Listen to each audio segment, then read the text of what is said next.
하늘이 주의 영광 말하고 창공이 손에 일을 전하네. 날마다 말없이 자, 좋은 오후 되고 있습니까? 오늘도 주님의 말씀 안에 거하는 저와 여러분 되시기를 축복합니다. 자, 오늘 수요일 말씀이죠. 고린도전서 15장 50절에서 58절까지 말씀 한번 같이 보도록 하겠습니다. 우리 같이 기도하겠습니다. 좋으신 하나님, 오늘도 하루를 허락하시고 또 이 하루를 잘 살아가게 하심에 하나님 감사드립니다. 하나님, 오늘 우리에게 허락된 이 시간 동안에 우리가 해야 할 일들도 하지만 하나님을 찾고 하나님의 말씀을 기억하고 우리 마음에 그 구원을 다시 생각하는 그 일들을 하기 원합니다. 하나님, 오늘이라는 이 시간이 하나님 앞에 드리는 예배의 시간이 될 수 있도록 하나님 도와주시옵소서. 감사합니다. 예수님의 이름으로 기도드렸습니다. 아멘. 자, 우리가 고린도전서 15장을 계속 보고 있어요. 이제 바울이 부활에 대해서 말씀을 하고 계시죠. 부활에 대해서. 우리가 부활에 대해서 이제 배우면서 알아야 될 분명한 게 뭐냐면 육신의 죽음이에요. 육신의 죽음, 그리고 영으로 사는 것. 이게 부활의 핵심적인 개념입니다. 그러니까 부활을 생각할 때 우리가 지금 이 땅에서 나이가 들어서 혹은 병으로 죽게 되고 나중에 예수님이 다시 오시면 그때 살아나는 것 정도로만 이해하면 되는 게 아니라, 물론 그것도 맞는데 그것뿐만 아니라 오늘 우리의 육신, 그러니까 영이 없는, 하나님의 뜻이 없는 육신이 죽어지고 그리고 하나님의 말씀으로 살게 되는 것, 그것이 이제 부활의 본질적인 의미다라는 것을 좀 기억하셔야 합니다. 이 맥락을 잊어버리면 그러니까 표면적인 말씀의 표면적인 의미에만 머무르게 되는 거예요. 그래서 이 말씀이 바울이 말하고자 하는 바가 무엇인지 명확하게 좀 생각해 볼 필요가 있습니다. 자, 그 관점을 가지고 우리가 좀 보도록 할게요. 형제들아, 내가 이것을 말하노니 혈과 육은 하나님 나라를 이어받을 수 없고 썩는 것은 썩지 아니하는 것을 유업으로 받지 못하느니라. 그러니까 첫 번째로 1차적으로는 우리가 부활하여 썩지 않는 몸을 입어야 유업을 얻을 수 있다는 거예요. 하나님의 나라를 유업으로 얻을 수 있다는 거예요. 그런데 더 중요한 건 우리가 이 부활하여, 다시 말해서 진리와 영으로 충만하여, 그러니까 진리와 영으로 충만하다는 것은 이전에 육신, 문자, 껍데기, 구조로 살던 내가 죽어지고 아버지의 뜻을 듣고 아버지의 의도를 따라 사는 내가 사는 것, 그것이 이제 이 진리와 영으로 충만한, 그러면 이것이 이제 유업을 받게 되는 것이죠. 이 부활에 대해서 이 바울이 로마서에서 계속 말씀을 하시는데, 우리가 로마서 말씀을 보지 않을 수가 없어요. 왜냐하면 다 바울이 쓰신 글이고, 이제 부활에 대해서도 이제 말씀을 하셨을 때, 만일 우리가 그의 죽으심과 같은 모양으로 연합한 자가 되었으면, 그러니까 죽으심에 참여하면, 예수 그리스도의 죽으심과 같이 죽으면, 아버지의 뜻을 위해서 육신이 죽어지면 그의 부활과 같은 모양으로 연합한 자도 되리라. 이게 죽음이에요. 그러니까 우리가 6절, 우리가 알거니와 우리의 옛 사람이 예수와 함께 십자가에 못 박혔습니다. 아멘. 이게 예수님을 믿는다는 것의 의미예요. 우리의 옛 사람이 이 십자가에 예수님과 함께 못 박혀서 죽는 거예요. 그러면 죄의 몸이 죽어 다시는 우리가 죄에게 종노릇 하지 아니하려 하는 거예요. 그러니까 죄에 대해서 죽은 거예요. 그래서 더 이상 죄가 시키는 대로 할 필요가 없어요. 그래서 죽음으로 인해서 죄로부터 자유함을 얻은 거예요. 8절 우리가 그리스도와 함께 죽었으면 또한 그와 함께 살 줄을 믿노니. 자, 이게 예수님과 함께 사는 거예요. 그러니까 문자에 대해서, 육신에 대해서, 이 땅에 썩어질 것에 대해서 완전히 죽어지고 그리스도의 말씀의 본질로 살아나는 것. 자, 핵심은 계속 9장, 10장, 11장의 핵심은 12절이죠. 너희는 죄가 너희 죽을 몸을 지배하지 못하게 하여 몸의 사욕에 순종하지 말고 너희 지체를 불의의 무기로 내어주지 말고 오직 너희 자신을 죽은 자 가운데서 살아난 자 같이 영으로 진리로 아버지의 뜻을 구하는 하나님께 드리는 의의 무기로 하나님께 내어 드리라는 거예요. 이게 오늘 이제 고린도전서 15장 55절에 사망아 너희의 승리가 어디 있으며 사망아 내가 쏘는 것이 어디에 있느냐. 사망이 쏘는 것은 죄요 죄의 권능은 율법이라. 그러니까 사망에 대해서 죽은 거예요. 이미 우리가 그리스도와 함께 세례를 받음으로 십자가에서 죽었기 때문에 율법에서부터 자유롭고 그 이 사망 죄로부터 자유한 거예요. 그러니까 사망이 우리를 더 이상 어찌하지 못하는 거예요. 이게 부활의 개념이에요. 그러니까 부활에 대해서 이야기할 때 첫 번째로 우리가 실제로 부활하여 우리의 몸이 썩지 않는 몸으로 되는 것, 그래서 하나님 나라를 유업으로 받는 것 맞아요. 우리가 기존에 알고 있던 부활의 개념이죠. 맞아요. 그런데 여기에만 멈추면 안 돼요. 장성한 분량에 이르고 아버지의 뜻을 알고자 하는 자는 이 부활이라는 외적 구조가 가지는 본질이 뭔지를 봐야 돼요. 그것은 우리 안에 문자로 살지 않고 육신을 따라 살지 않고 이 종교적 구조를 위해 살지 않고 하나님 아버지의 마음에 있는 것이 무엇인지를 알고 그것을 위해 사는 것. 그것이 부활의 개념이에요. 그런 자들이 유업을 얻게 되죠. 이 유업을 얻는 것에 대해서 로마서 이 8장에서 분명히 말씀을 하시죠. 그래서 이 부활한 자, 생명의 성령의 법이 죄와 사망의 법에서 해방. 이게 부활의 개념이에요. 생명의 성령의 법, 성령님의 가르치심, 성령님의 기준이 우리 안에 법이 되면 죄와 사망, 율법의 법에서 우리를 해방하는 것. 이게 부활을 정말 잘 설명한 바울의 표현이에요. 이게 부활이에요.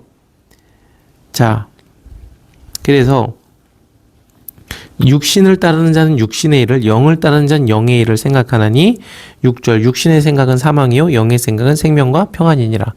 그러니까 지금 바울이 이 육신에 대해서 죽고 영체, 어제 말씀해서 이 영화로운 몸으로 사는 것, 이것을 얘기하는 거예요. 육신의 생각으로 해서는 죽고 이 영의 생각, 영의 말씀으로 사는 것, 이것이 부활이라는 것을 계속 말씀하고 계세요. 자, 이 부활에 참여하게 되면 어떻게 되냐면 여기 보세요. 무릇 하나님의 영으로 인도함을 받는 사람은 곧 하나님의 아들이라. 이게 하나님의 영으로 인도함을 받는 사람, 하나님의 말씀의 본질, 이것으로 인도함을 받는 사람은 하나님의 아들이다라고 얘기를 하는 거예요. 아들이면 상속자, 자녀이면 상속자, 하나님의 상속자, 그리스도와 함께한 상속자. 이 상속자를 고린도전서에서 뭐라고 얘기를 해요? 썩는 것,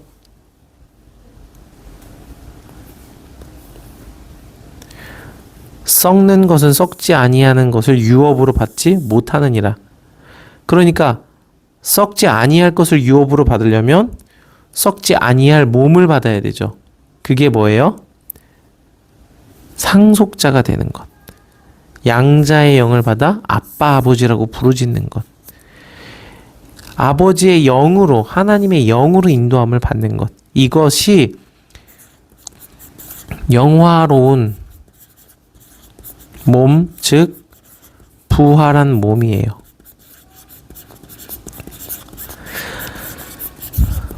우리가 나중에 어떤 그 썩지 아니할 영적 몸으로 부활해요. 맞아요. 저도 그것을 기대하고 소망을 합니다. 그런데 성경의 표면적인 의미예요. 이것은 중요해요. 그런데 그 이면적인 본질적인 의미를 봐야 된다는 거예요. 바울은 그걸 얘기하고 있는 거예요. 로마서를 통해서 이 문자와 구조, 사망의 법에 갇혀 있는 내가 그리스도와 함께 십자가에서 죽어지고 아버지의 의도와 아버지의 뜻을 구하고 찾고 듣는, 그래서 그것을 위해 사는 내가 사는 것, 이걸 영화로운 몸, 부활한 몸, 그래서 그건 양자의 영을 받았다. 그게 아들이다. 그래서 그런 아들이 상속자다라고 말을 하는 거예요. 상속자. 그러니까 부활의 개념을 여기까지 확장시키셔야 돼요.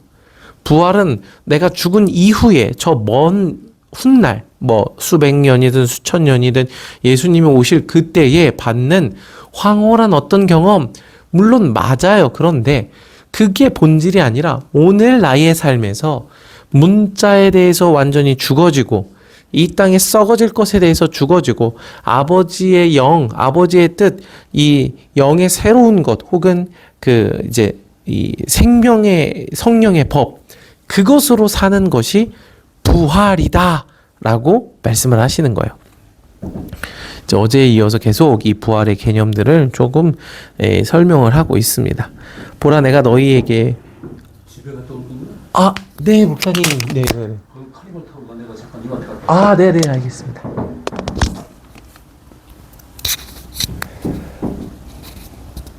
자, 그래서 네, 목사님이 오셨었어요.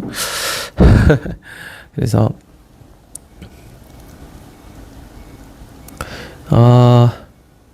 마지막 너희에게 51절 보라 내가 너희에게 비밀을 미스테리온 이 감추어 잘 배워야 돼요. 바울이 감추어 놓은 비밀, 감추어 놓은 비밀을 가르쳐 주는 건데, 우리가 다 잠잘 것이 아니요 마지막 나팔의 순식간에 후련히 다 변화하리니.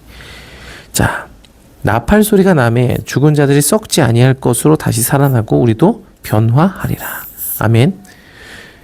이 썩을 것이 반드시 썩지 아니할 것을 입겠고 이 죽을 것이 죽지 아니함을 입으리로다. 여러분, 이런 말씀들이, 그러니까 우리가 요한계시록을 생각할 때 나팔이 불어요. 나팔이 이렇게 나팔 나팔이 뭐 천사들이 이제 7 나팔 불 때 우리가 순식간에 후련히 다 나의 몸이 순식간에 슉 변해가지고 뭐 이렇게 어떤 막 후광이 확 후광이 나오고, 그죠? 그런 영원히 죽지 않는 그런 어떤 영광스러운 몸으로 변한다. 맞아요. 맞을 거예요. 여러분, 전 안 가봐서 안 변해봐서 모르겠는데 그러지 않을까요? 그러길 바래요. 그럴 겁니다. 자, 무슨 얘기를 하는 거냐면, 목사님 그럼 성경 안 믿는 거예요? 아니, 그런 게 아니라 항상 첫 번째 이 말씀의 표면을 문자라고 말하는 이거를 믿어야 돼요. 말씀 그대로를 믿어야 돼요. 우리가 마지막 나팔에 순간시간에 호련히 변화할 거예요. 그런데 말씀의 의도와 본질을 이거를 알아야 돼요. 이거를 알아야 돼요. 여러분, 부활이 육신에 우리가 그냥 이 몸의 껍데기만 다시 살아날 것 같았으면 예수님께서 어제 말했지만 마르다에게 나를 믿는 자는 죽어도 살겠고, 맞죠? 죽어도 살죠. 이게 우리가 말하는 부활. 나를 믿는 자는 죽어도 살겠고 무릇 살아서 믿는 자는 영원히 죽지 아니하리라. 이 말을 하시면 안 됐어요. 우리가 생각하는 그 표면적 부활만 생각한다면. 근데 예수님이 말씀하시는 부활의 핵심은 표면적 부활이 아니라 영으로 사는, 아버지의 뜻으로 사는, 예수님의 입에서 나오는 모든 영과 진리로 사는 그것을 부활이라고 말씀하셨기 때문에 나를 믿는 자는 죽어도 살겠고 무릇 살아서 그 하이 네샤마, 그 하나님의 입에서 나오는 모든 말씀으로 충만한 자가 되면 죽지 않는다는 거예요. 그러니까 그게 이미 생명의 완성의 그림이다라고 말을 하시는 거예요. 이 의도와 본질을 아셔야 돼요. 그러니까 자 봅시다. 그래서 비밀이에요. 비밀입니다. 여러분 이거 아무한테나 얘기하시면 안 돼요. 자 성경에 다 써있죠. 다 잠잘 것이 아니요 마지막 나팔의 순식간에 홀연히 다 변화하리니. 이 이스라엘 문화에서 이 나팔을 붑니다. 언제 나팔을 부냐면 상번제를 드릴 때 이게 언제냐면 이 새벽이에요. 새벽 어둠에서 동이 틀 때 이 새벽에 상번제를 드릴 때 온 이스라엘 백성을 깨워요. 이거 좀 지울게요. 잠들어 있는 모든 이 하나님의 백성을 깨워요. 상번제 드릴 때다 하면서 제사장이 나팔을 붑니다. 나팔을 부어요. 이 나팔 소리에 깨어나는 거예요. 그러면 어떻게 돼요? 깨어남과 동시에 어두움, 밤에서 낮, 빛으로 옮겨가는데 이거를 어떻게 표현하냐면 홀연이라고 표현해요. 홀연이. 이렇게 홀연이라고 표현을 하는 거예요. 홀연이라고. 여러분 이제 새벽 기도 이제 가다 보면 요즘에 동이 터 있어요. 제가 4시 15분에 나오거든요. 그때면 이미 동이 터 있어요. 얼마 전까지는 지난주만 해도 새벽에 4시 15분에 딱 나오면 어두웠어요. 그런데 운전을 하고 이제 차량 운행을 쭉 진행하다 보면 어느새 이제 교회에 4시 50분에 도착을 하는데 밝아져 있어요. 언제 밝아졌지? 여러분, 해가 뜰 땐 이 순간이 없어요. 어느새 밝아져 있는 거예요. 그냥 뿅 이렇게 우리가 스위치 전등 스위치 탁 켜는 것처럼 어둠이 탁 물러가는 게 아니라 그냥 깊은 밤, 가장 깊은 그 어둠이 가득한 동트기 전 가장 어두운 그때에서 정말 호련히 슉 이렇게 순식간에 나도 모르게 변해요. 그걸 순식간에 호련히라고 말하는 거예요. 어둠에서 아침 동틈, 빛으로 나아가는 것. 죄와 육신과 문자와 율법적 구조 안에서 성령의 생명의 법으로 슉 나아가는 것. 그게 언제 그렇게 되냐? 몰라요.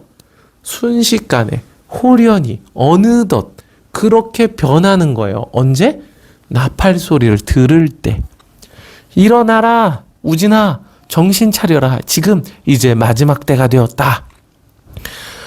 하나님의 말씀을 듣고 돌이켜 회개하며 너를 거룩하게 씻고 준비해라. 아버지의 뜻을 위해 살아라. 라는 하나님의 부르심과 말씀을 들을 때 어둠에 있던 내가 호련히 빛으로 변하는 거예요. 여러분 이게 그러니까 이 호련히 순식간에 변한다라는 말의 의미예요. 우리가 이 바울 사도의 서신을 볼 때 오늘도 좀 이따 보겠지만 길어지네요 또. 이거 여기 54절의 말씀은 이사야서 말씀이고요. 55절의 말씀은 호세아서 말씀이에요. 그러니까 바울 사도는 율법 구약의 말씀에 능통한 자이고 그 구약의 말씀을 해석한 게 바울 서신이에요. 그러니까 이런 말씀을 읽을 때 구약의 배경 없이 읽으면 정말 문자에 갇히는 거예요. 바울이 뭘 의도하려고 했는지 알 수가 없어요. 자, 나팔 소리가 나매. 그러니까 우리가 생각하는 기존의 이 나팔 소리는 막 천사들이 막 갑자기 하늘에서부터 내려와서 막 부 나팔 불면 막 우리의 썩어질 몸이 막 썩지 않아야 할 것으로 막 슉 변화되고 그럴 거예요. 그런데 그런 의도가 아니라 이 율법 안에서의 그림을 말하고 있는 거예요. 하나님의 나팔 소리를 들을 때, 회개하라고 하시는 하나님의 그 외침을 들을 때, 예레미야도 이 나팔 소리를 그 외침이라고 비유했죠. 그리고 이 일곱째 달 절기에 7월 1일이 나팔절이고 그 나팔의 소리를 듣는 자들이 대속죄일로 들어가요. 대속죄일의 시작은 쇼파르, 나팔을 부는 것으로 시작이 돼요. 그 나팔 소리, 회개하라고 하시는 하나님의 말씀을 들을 때 문자와 썩어질 것, 그것이 썩지 아니할 것으로 다시 살아난다. 이게 부활의 개념이에요. 다시 로마서를 조금, 만물이 썩어질 것에 복종하죠. 그래서 뭘 기다려요? 이 만물, 피조물이 하나님의 아들들이 나타나기를 기다려요. 왜요? 이들이 영과 진리를 전해주기 때문에. 이 만물이 썩어질 것을 복종하는데 이 아들들이 나타나는 걸 기다리니까, 이 썩지 아니할 것은 이 어떤 실체적인 몸, 솔직히 얘기하면 실체적인 어떤 몸의 의미보다 이 영과 진리로 사는 그 진정한 아들됨을 이야기하는 거예요. 이런 자들이 부활에 동참하는 거예요. 진정한 부활에. 이 썩을 것이 반드시 썩지 아니할 것을 입겠고 이 죽을 것이 죽지 아니함을 입으리로다. 오늘 우리가 이제 썩을 것이죠. 이 썩을 것. 요거 아닙니다. 이 썩을 것이 죽을 것이 죽지 아니할 것.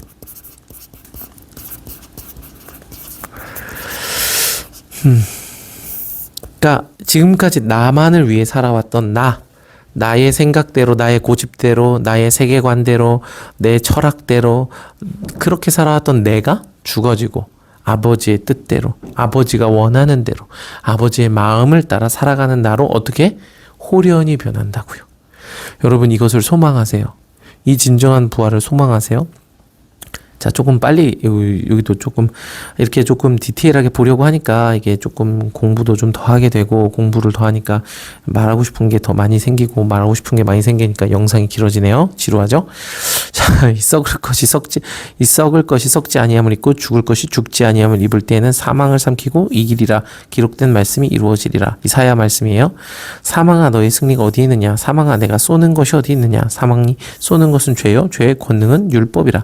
그러니까 이 로마서 말씀에서도 오세아서에서 하나님이 이스라엘 에브라임을 구원하겠다라고 하시는 말씀이에요. 에브라임이 죄 가운데 있는데 그들을 구원하겠다라는 말씀이에요. 그래서 이 로마서의 의미들을 여기서 그대로 잘 좀 녹여내야 합니다. 아시겠죠? 우리 주 예수 그리스도로 말미암아 우리에게 승리를 주시는 하나님께 감사하노니 아멘. 이 부활은 지금. 그러므로 내 사랑하는 형제들아, 견실하며 흔들리지 말고 항상 주의 일에 더욱 힘쓰는 자들이 되라. 이는 너희 수고가 주 안에서 헛되지 않은 줄 알미라. 지금 썩어져야 돼요.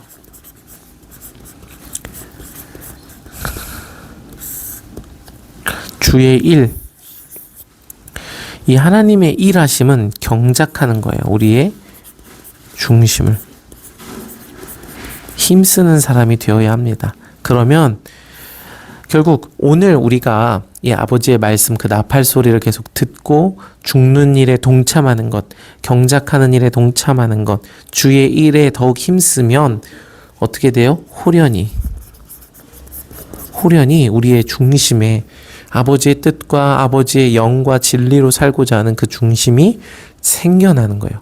여러분, 이건 불가능한 거예요. 마치 죽은 자가 살아나는 것과 같은 일이에요. 여러분, 제가 부활이 없다고 말하는 게 아니라 부활의 본질적인 의미를 말하는 거예요.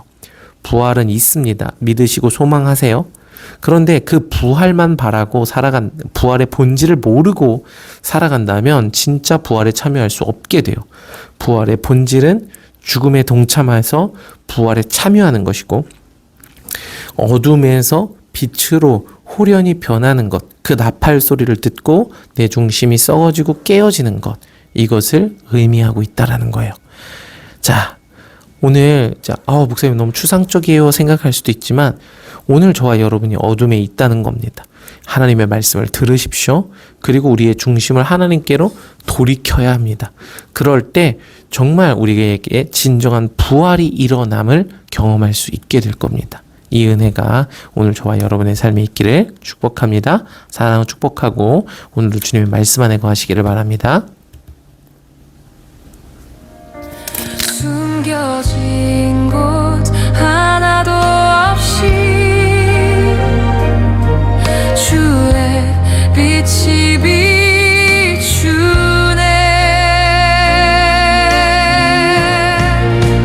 주의 말씀은 완전하여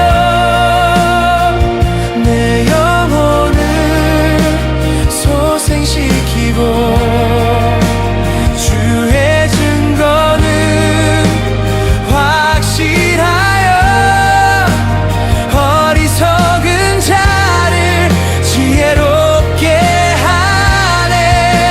주의 말씀은 완전하여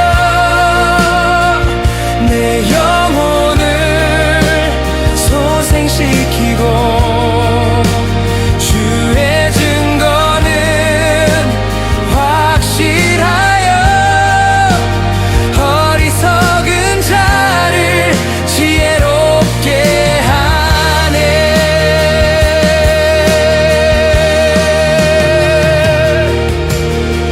주의 법은 정직하여 마음을 기쁘게 하고 주의 계명은 순결하여 내 눈을 밝히 비추네.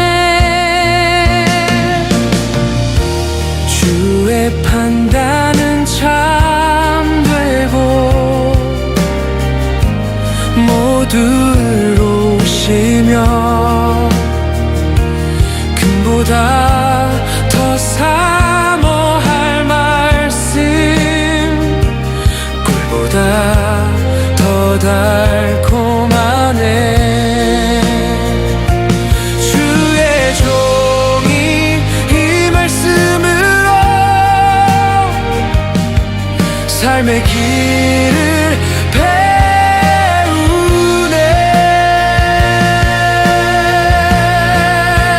주의 말씀은 완전하여 내 영혼을 소생시키고 주의 증거는 확실하여 어리석은 자를 지혜롭게 하네. 주의 말씀은 완전하여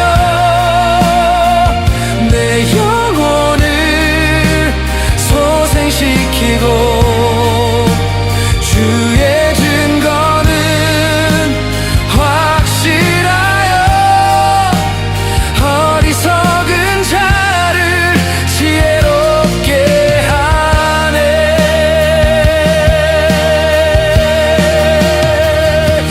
내 입의 말과 내 마음의 묵상이 주 앞에 연락되기를 나의 반석 나의 구속자여.